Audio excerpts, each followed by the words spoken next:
I wonder how, I wonder why. Yesterday you told me about the... Assalamualaikum warahmatullahi wabarakatuh. Kembali lagi di YouTube channel ini, Nisaul Fadila. Di video kali ini, saya akan membahas tentang apresiasi sastra. Pertama, apa sih itu apresiasi? Apresiasi berasal dari bahasa Latin, yaitu appreciato. Sedangkan dalam bahasa Inggris, appreciation. Nah, maknanya apresiasi dalam KBBI yaitu kesadaran terhadap nilai seni dan budaya atau penilaian terhadap suatu hal. Jadi, apresiasi sastra dapat dikatakan bentuk penghargaan dan pemahaman sungguh-sungguh terhadap karya sastra. Kemudian, ada 4 tingkatan dari apresiasi sastra yang diungkapkan oleh Wardani. Yang pertama yaitu tingkat menggemari, yaitu rasa ingin tahu terhadap karya-karya sastra. Mungkin dengan mengoleksi novel-novel atau artikel ataupun cerpen. Kemudian ada tingkat menikmati. Tingkat menikmati ini seperti membaca novel atau mendengar seseorang membaca puisi. Nah, sehingga pembaca atau pendengar dapat merasakan nilai estetik dalam karya sastra tersebut. Lalu, ada tingkatan mereaksi.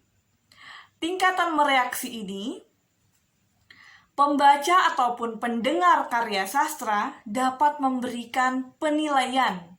Seperti setelah membaca novel, kita dapat membuat resensi. Lalu, yang terakhir ada tingkat memproduksi. Tingkat memproduksi ini, kita dapat menghasilkan karya sastra, seperti menulis novel, cerpen, ataupun puisi. Selanjutnya, ada 3 aspek dalam apresiasi. Pertama, ada aspek kognitif, yaitu terlibatnya intelek pembaca dalam upaya memahami unsur-unsur kesastraan. Ini bersifat objektif. Kemudian ada aspek emotif, melibatkan unsur emosi pembaca dalam menghayati unsur keindahan dalam karya sastra. Ini bersifat subjektif karena masing-masing orang memiliki perasaan yang berbeda-beda ketika membaca suatu karya sastra. Kemudian yang terakhir yaitu aspek evaluatif. Aspek ini yaitu seperti kegiatan penilaian baik buruk, suka tidak suka terhadap karya sastra yang sifatnya adalah kritik terhadap karya sastra. Terakhir, ada 4 kegiatan dalam apresiasi. Yang pertama ada kegiatan langsung. Kegiatan langsung seperti ketika kita membaca novel, mendengar seseorang membaca puisi. Intinya seperti menikmati karya-karya sastra. Ataupun secara langsung memberikan penilaian terhadap orang yang membaca puisi. Nah, itu dapat dikatakan kegiatan langsung dalam apresiasi. Lalu ada kegiatan tak langsung. kegiatan tak langsung ini seperti membaca teori sastra, membaca artikel tentang kesastraan, sejarah sastra. Nah, hal ini untuk mengembangkan kemampuan dalam mengapresiasi karya sastra. Lalu ada kegiatan dokumentatif.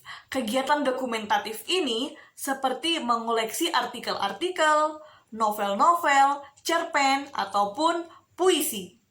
Yang terakhir ada kegiatan kreatif. Nah, kegiatan kreatif ini seperti menciptakan karya sastra.